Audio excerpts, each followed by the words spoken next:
अच्छा सुनो, सब्सक्राइब करते वक्त ना घंटी बजा देना, ताकि जब मैं ऑनलाइन आऊँ तो तुम्हारे फोन की भी घंटी। देसी म्यूजिक की शानदार प्रस्तुति।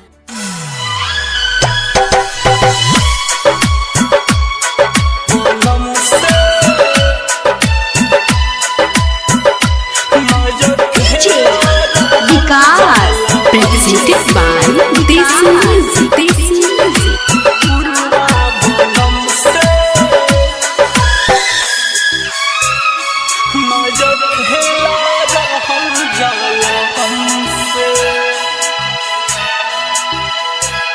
जाके कही दाये पुरवा बनम से नायक खेला रहल जाला हमसे।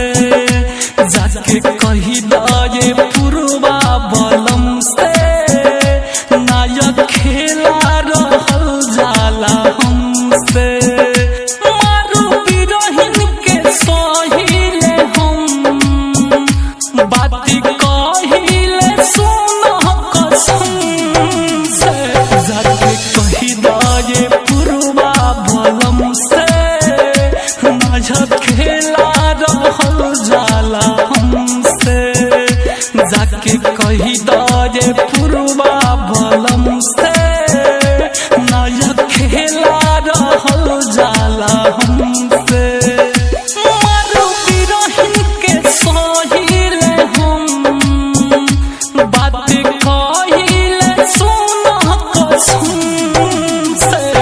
जाके कही दाये पुरवा बलम से नायक खेला रहल जाला हमसे।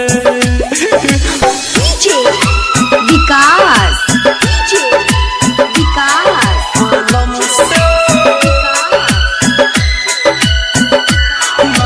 मध्याकला सीतामढ़ी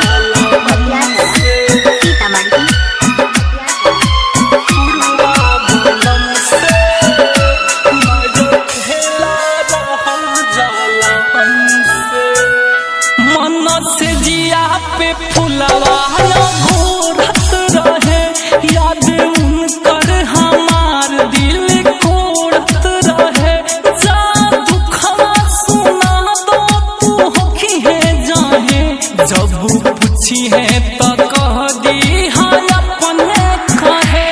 राह सब दिन ही उनके जोही है, जब बाजेला पायल छम से।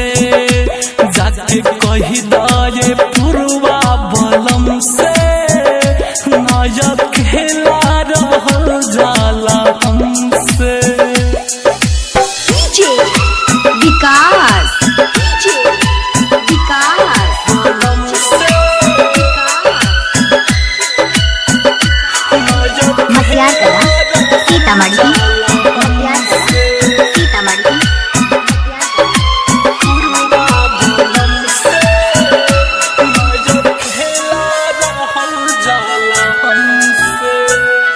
कईल सोरह सिंगारी तो तरसत रहे, लोरे अखिया के कजरा के धोत रहे।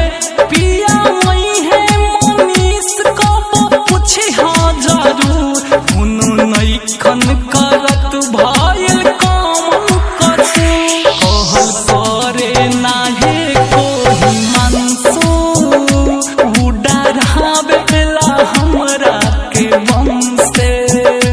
जाके कही दाये पुरवा बलम से नायक खेला